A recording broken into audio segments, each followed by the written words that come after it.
I often get accused of Islamophobia by people watching my videos saying that I'm a bigot, that I'm against the Muslim people, that I'm racist. But is talking about Islam Islamophobic? This is a conversation between Gad Saad and Piers Morgan. Let's take a look at the video. I want to start just by what Mehdi Hassan told me about Islamophobia, because I don't want to put words in your mouth, but I think you're kind of the view it doesn't really exist, and that you shouldn't be silenced from criticising Islam by people shouting you're Islamophobic.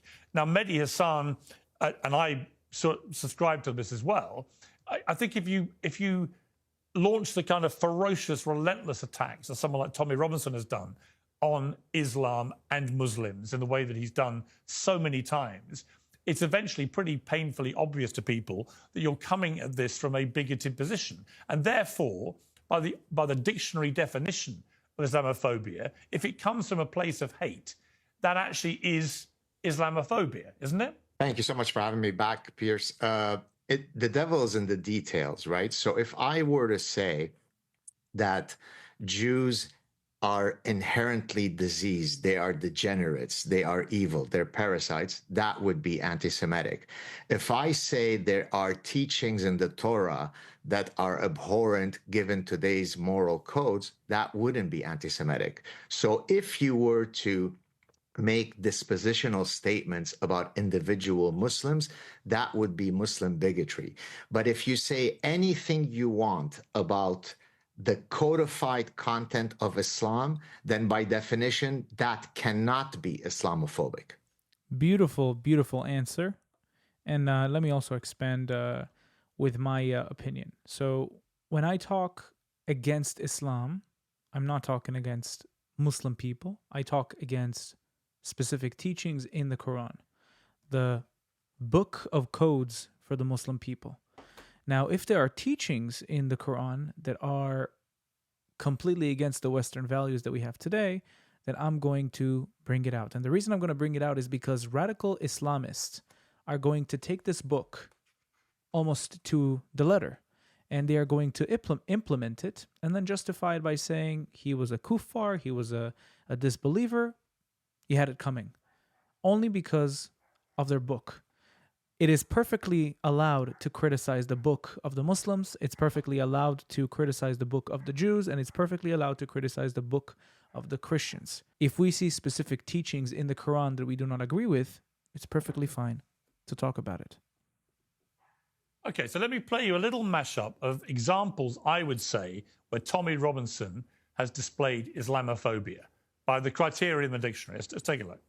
We will unify every community against the hostility and barbarianism of Islam.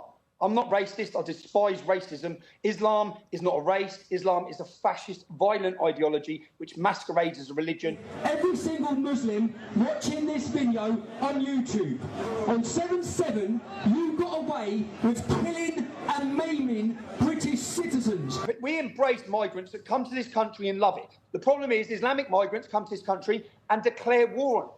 Now, when you hear all that, and in particular, it felt to me that what he said about 7/7, which was a bunch of extremist terrorists who happened to be Muslim committing terrorism, when you basically, at a crowd with a loud hailer in your mouth, embrace every single Muslim in the country and say you're all to blame for killing and maiming Brits, that is Islamophobic, isn't it? I mean, it has to be. Otherwise, so what is? Let me address this in using two examples. The number one predictor of child abuse is if there is a step-parent in the house. It is 100 times greater predictor than all other predictors.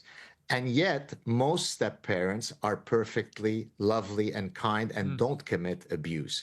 So understanding statistical reasoning and causal inferencing is important. So let me give a second example.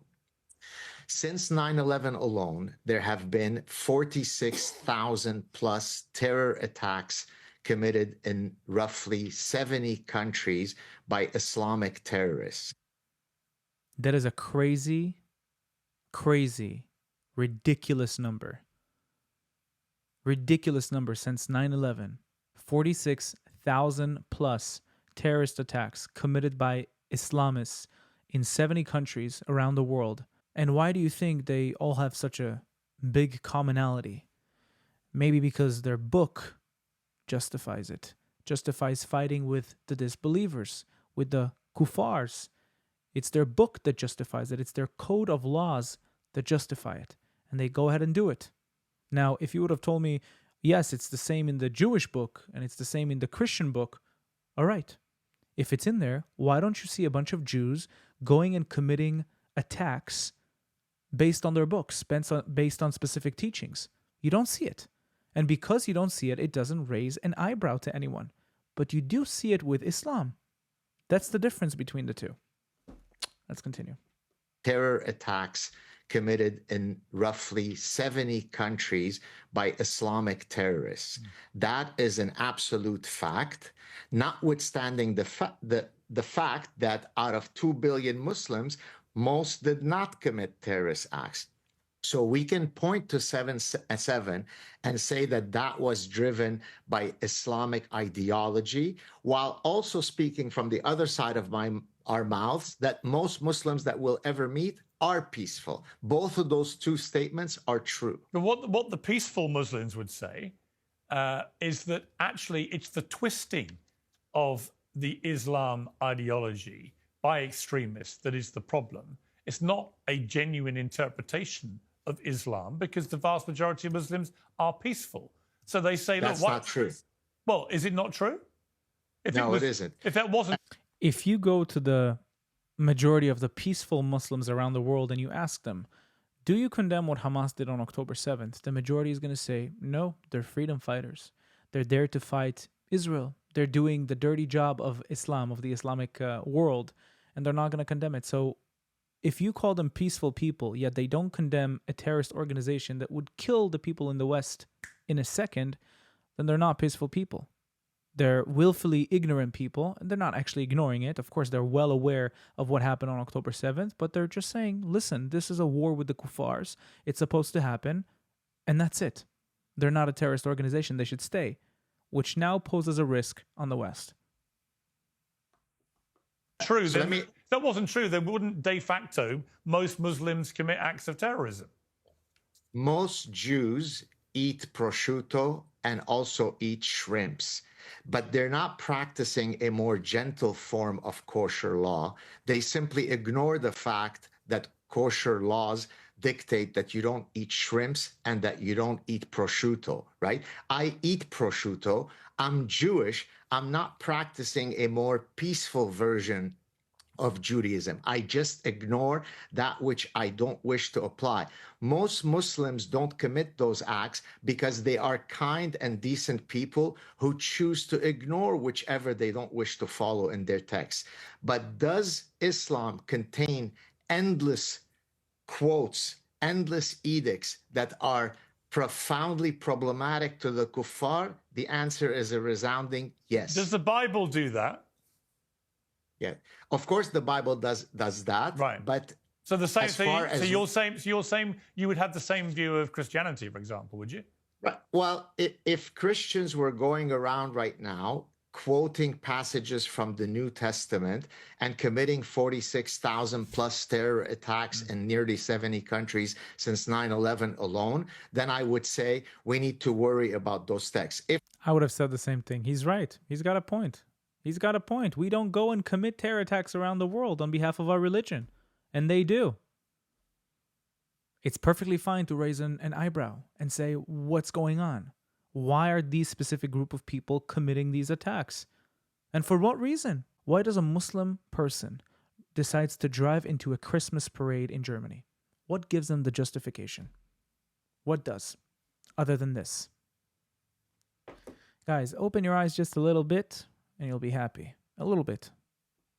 If they were Talmudic extremists doing that, then we would worry about that. Look, Deuteronomy has a lot of nasty things. Find the Elamites and kill them.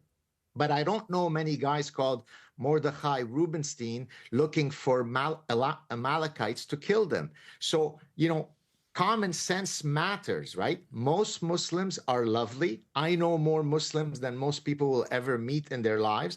None of them have ever been terrorists. By the way, guys, Gad Saad grew up in Lebanon, and he left during the Civil War, I think in 1975. he left with his mother to Canada. And he told about the story that he had a Jewish star, and he was finally able to take it out because in Lebanon he didn't feel safe to do so. This doesn't take away from the fact that there is a astounding problem with Islamic terrorism. Both those statements are true. It is, but I would say that, to give you two parallels, very different things. One, as somebody put to me on X today, you know, during the years when the IRA were committing appalling acts of terrorism, it would be like saying, well, then all, you know, according to Tommy Robinson, his logic would say all Irish people are to blame for the maiming and killing, right? Which clearly would have been an outrageous thing to say. Secondly, and I raised this with someone the other day on the show who was incensed that I would even draw this parallel, but I said, why not? If you look at the number of mass shootings in America in the last 30 years, they're almost exclusively perpetrated by deranged young white men. So does that mean that we should, by the same logic, say, well, there's all these terrible mass shootings going on, they're all being committed by the same type of profile of person, therefore all young white men in America have to be treated with deep suspicion, which is what Tommy Robinson would, that's where his logic takes you. That's why I have a problem with the Tommy Robinsons of this world. It's not his message and banging the drum about the rape gang scandal. He's been absolutely right about that.